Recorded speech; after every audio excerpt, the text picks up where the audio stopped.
Hey guys, it's Channel Heat here. How's everyone doing today? So, who here remembers around maybe 2009, 2010-ish, when 1080p displays first started to really hit the market and become popular, full HD displays? Well, a lot has changed since then. 4K TVs and displays, they're pretty affordable now, and even 8K TVs are on the market. So, for gaming purposes, what about what's happened to 1080p displays? Are they still suitable for gaming stuff like that? Well, for this video, the folks at KTC were nice enough to send me their KTC H25T7 gaming monitor. It is a 24.5-inch 1080p 180 hertz refresh rate monitor. So it is still very much a gaming focused monitor. However, it is 1080p rather than more what you may expect like 1440p or 4K monitors these days. But you know what? On the Steam hardware stats, the majority of Steam users are still using 1080p displays. Even my gaming laptop is a 1080p display. It's like a Lenovo gaming Legion gaming laptop with a 1080p high refresh rate display. And I personally think that it looks fine on that. I mean, Okay, so as I unbox this monitor, let's go over some of the important specs. So, like I said, it is a 24.5-inch display. It has a 1080p Full HD resolution. It has 180 Hz refresh rate with a 1 millisecond response time. So, it basically has all the essentials you need for a proper gaming monitor. But it also has HDR10 support and 128% sRGB, so the color should be very vibrant and shine for those cinematic games. It also has AMD FreeSync support, it has 2 HDMI ports, and it has one DisplayPort on it. So it's got pretty decent features for a gaming monitor. okay, so the monitor is now fully set up.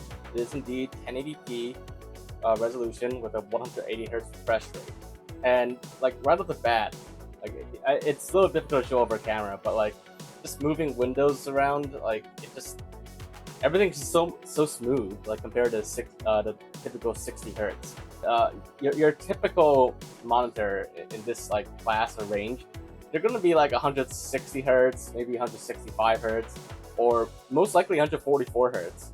So getting 180 hertz in this price range in this category is actually like pretty good. Like it may be 1080p, but you do get like a refresh rate advantage over a lot of typical monitors in this class. So far, we haven't tried any games yet, but so far, I'd say the only issues that I can foresee that maybe a few things that could use improvement is that you can't raise the monitor on the stand too much. It's yeah, this is as high as it goes. You can tilt it, but you can't raise it. But aside from that, I mean, you could get around that with like a monitor stand or something like that. The display itself, really sleek, very nice. It's almost like a bezel-less display as well. There's almost no bezels on the edges. It's really nice. It's very thin and it's very lightweight as well. So it's easy to move around, easy to set up. Alright, so the first game we'll be taking a look at is Halo 3. More specifically, Halo 3 on MCC. So this game is one of my personal favorites of the whole Halo series, as it probably is with a lot of people. But more specifically, the reason why I chose Halo 3 is because it performs decently. So it's great to test for that high refresh rate stuff. But it's also like a very cinematic looking game at the same time. It's very colorful, it's very vibrant, and it's just I feel like this game looks like really nice, like even to this day. It holds up so well after like more than 10 years. So that's why we're testing with Halo 3 first on this monitor. And unfortunately, like it's not always easy to show these tests with just a camera recording the screen. But I mean, you could already see that the colors look they're pretty solid on this monitor. The From when I was playing it, the refresh rate, the response time, it was all very good in a game like Halo 3. So yeah, I mean it runs very well on this monitor. It looks really great, and there is that HDR support as well. So the colors do really shine a lot, and they look. It's basically Halo 3 at its peak, and it's only 1080p, but you wouldn't be able to really notice the difference, especially not on a monitor of this size. Like, even if this was a 4K monitor with the exact same specs for everything else, it really wouldn't look too much different for a game like Halo 3 at least. But even like more modern games, I don't really think it would be like such a major drastic difference either. But yeah, so this is what Halo 3 looks like on this monitor. Like I said, looks great, runs smooth. Now let's try Halo 2 in classic graphics, because this game actually can take full advantage of the monitor's performance, at least on like the particular PC I was using. My main PC at the time was out of commission, so the PC I was using to do this testing, it would struggle to hit 180 FPS in more recent games, but with Halo 2, it can easily hit 180 FPS no problem, and you could see the full like scale of the smooth motion, the good response time. And response time is hard to like show you guys on camera because that's how I perceive it when I'm playing, and I can tell you, like it's really great. Like it's the same kind of response time you would feel on like a high-end gaming monitor, but in this much more affordable package, you get the same features, same response time, same performance as a high-end gaming monitor, but it's just running at 1080p, which so far for games like Halo 3 and Halo 2, you're not really going to notice a huge difference. Like, the quality still looks really good. The image looks sharp, it's not blurry or pixelated like people might imagine 1080p versus 4K look like. But let's look at more cinematic looking games. In this case, we're going to be looking at Life is Strange True Colors. I always like to use this game for testing more cinematic games because this game is very much cinematic, but it's also a very colorful and vibrant looking game. And it's a really good test for the colors of a monitor to see how well the monitor can handle very vibrant colors. Do the colors really shine? Do they really pop out? Or for other monitors, does it make the colors look washed out?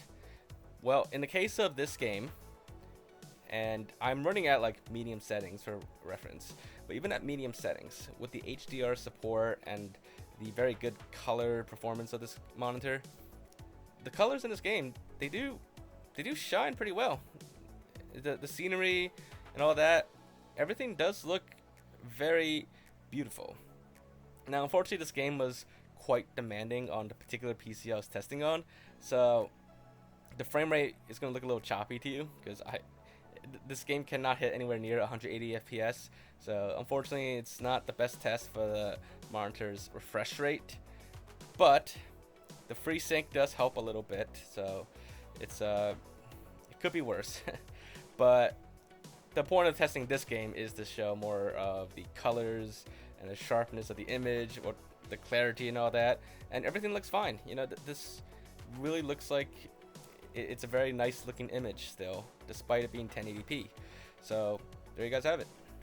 Alright, so that about wraps up for this video. I mean, as you can see, this monitor, physically, it's a pretty sleek monitor, pretty nice.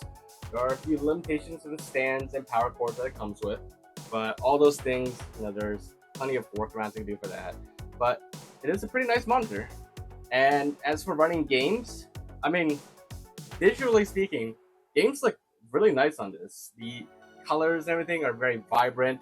The refresh rate, very smooth. Even without games, just the UI on Windows, it just runs a lot smoother at 180 Hz compared to like 60 Hz or maybe even 75 Hz monitors. But games, they run very well too, very smoothly at 180 Hz.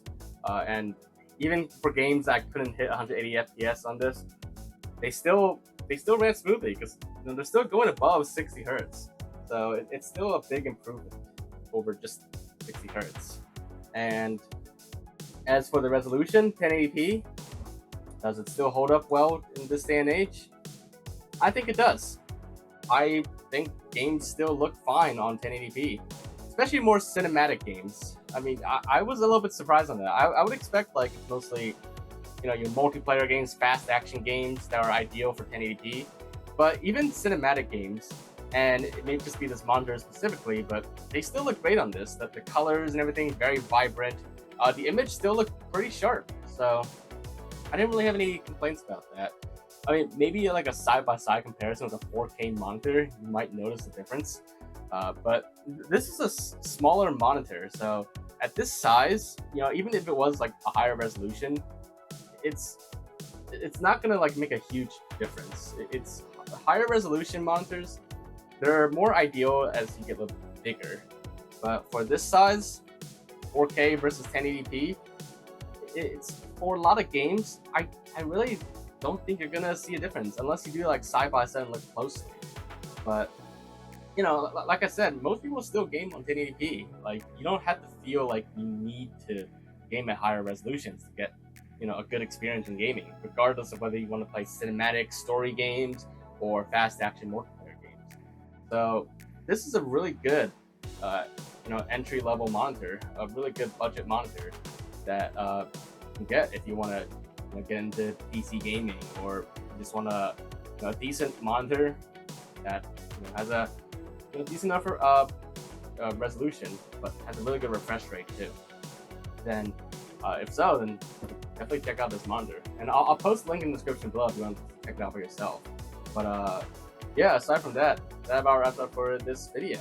And like I said, my conclusion is that in this day and age, 1080p is still fine for gaming.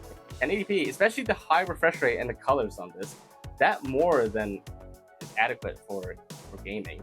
So yeah, that's it for this video. Hopefully you guys enjoyed it, and like I said, check out the link in the description below if you want to check out the monitor. But aside from that, I'll see you on the next video. Bye guys.